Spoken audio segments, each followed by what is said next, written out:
बिस्मिल्लाहिर्रहमानिर्रहीम, अस्सलाम वालेकुम। यूट्यूब में सलमान हैदर आपके सामने है। उम्मीद करता हूँ पाक परवरदिगार ने आप सबको अपनी हिफ्ज़ व अमान में रखा हुआ होगा। इतवार के दिन की मैंने आपको फ्रेश अपडेट्स शेयर करनी थी और बिल्कुल एक्सक्लूसिव अपडेट्स हैं जी ये। और इससे पहले आपके पास ये किसी ने शेयर नहीं की होंगी, तो मैं पहले हेडलाइंस उसकी आपको सुना देता हूँ। तीन स्पेशली खबरों की।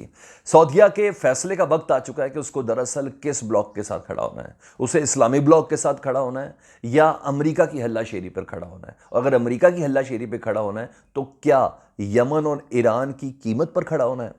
यह एक अहम तरीन पेशरफ्त है कि वो क्यों मैं कह रहा हूं कि सऊदी अरब के फैसले का वक्त आ चुका है। दूसरी अहम तरीन कि जी नए जज्बे के साथ हौसियों ने अपने हमसायों के साथ, हमसाए नहीं है, एक ही हमसाए के साथ ऐलाने जंग कर दिया है। उसने कहा यूएस की सैंक्शन जाए बाढ़ में, 54 मुस्लिम अफवाज का इत्तेहाद जाए भाड़ में।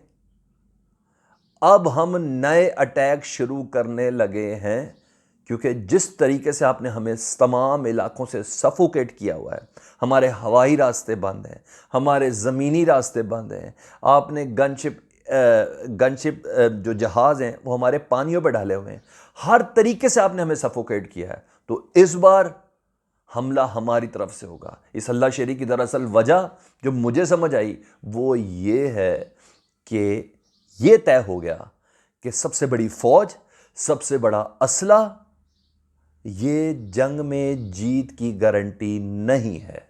अगर किसी को कोई गलत फहमी है तो वो हालिया फ़लस्तीन इसराइल कॉन्फ्लिक्ट में देख ले कि जीत किसकी हुई। अगर किसी को कोई गलत फहमी है तो पिछले 70 साल से लड़ते हुए कश्मीरियों को देख ले कि 8 लाख फौज या 10 लाख फौज के साथ वो कैसे लड़ रहे हैं। तो ये बात तय हो गई।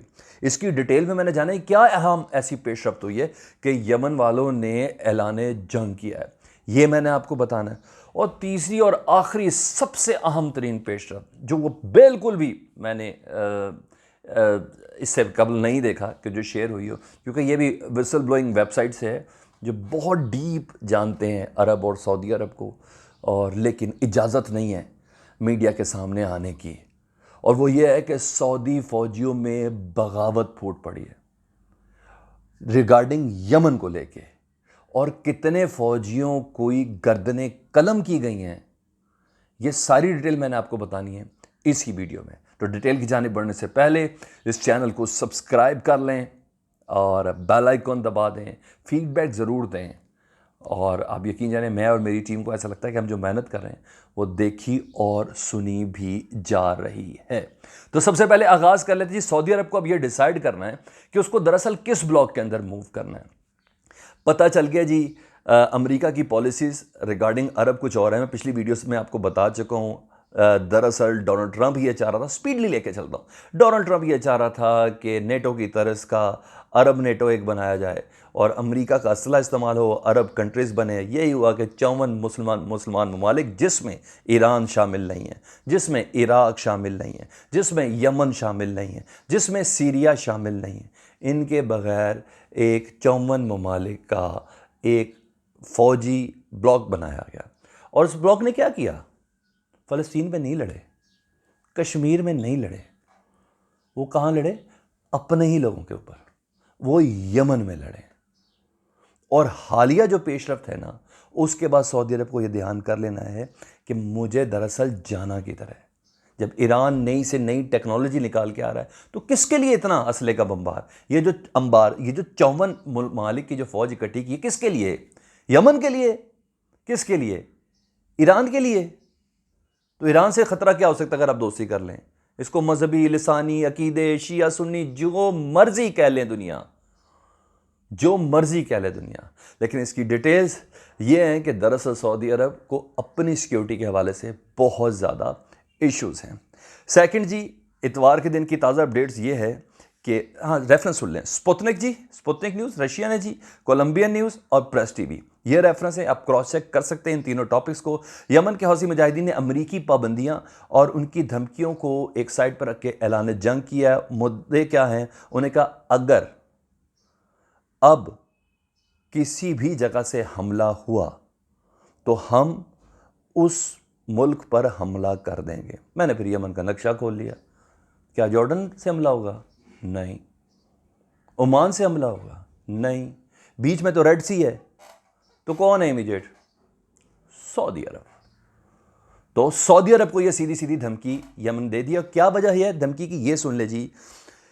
हालिया तौर पे सैंक्शंस लगी हैं जी यूनाइटेड स्टेट्स की तरफ से। उन्होंने कहा है sanctions do not scare the मुजाहिदीन। और ये कहने वाले कौन है? Head of supreme revolution committee Mohammed Ali al Houthi. उन्होंने ट्वीट किया और उन्होंने ट्वीट के बाद कहा है कि हमारी नाकाबंदी से हमें मज़ीद इश्तियाल दिलाया गया और अब हम गैर मुतवक्के जगह से हमला करेंगे। हम पूरे यमन में इतना पेनिट्रेट कर चुके हैं। उन्होंने कहा है और उस मुल्क के खिलाफ करेंगे जहां से हमला होगा, और मुल्क सिर्फ और सिर्फ सऊदी अरब है। और ये सऊदी अरब की सिर्फ अक्कड़ है, सिर्फ टेबल टॉक पे ये बात हो रही है।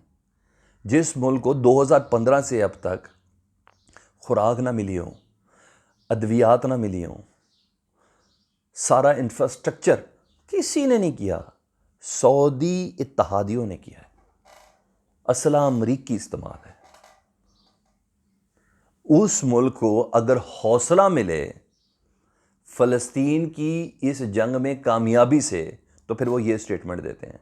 दो सैंक्शन जिन साहब पे लगी हैं, एक हेड ऑफ जनरल स्टाफ हैं हौथी मलेशिया, उनके ऊपर लगी हैं, और दूसरे हेड ऑफ मलेशिया विंग है मरिब सिटी के। मरिब सिटी शुमाली इलाका है जी यमन का। ये बेसिकली कप है, ये कप है, ये वाला इलाका है जिसमें सारा तेल है। इसका सारा इशू है। ये सबसे ज़्यादा काबिज वाला इलाका था और जो इन्होंने अब होल्ड संभाल लिया है। इन दोनों के मलेशिया के जो सरबराहान के ऊपर हालिया यूएस सैंक्शंस लगी हैं, और इन सैंक्शंस का जवाब उन्होंने इस आवाज़ के साथ बुलंद किया है कि मोहम्मद अली अल हौती जो इनके सरबराह हैं रेवोल्यूशनरी आर्मी के, उन्होंने ये कह दिया है कि अब अमेरिका और उसके इत्तहादियों के ख़िलाफ़ ऐलान जंग है। एक मिसाइल मारा तो दोबारा पलट के हमला करेंगे। अच्छा, मैंने आपको बता दिया कि ये तेल के हवाले से सबसे अमीर इलाका है मरिब सिटी, और दूसरा है हुदैदा। इन दोनों पर सबसे ज़्यादा जो असर रसूख है ना, वो अब हौसियों का है। कोई एग्जिस्ट और दूसरा नहीं कर रहा।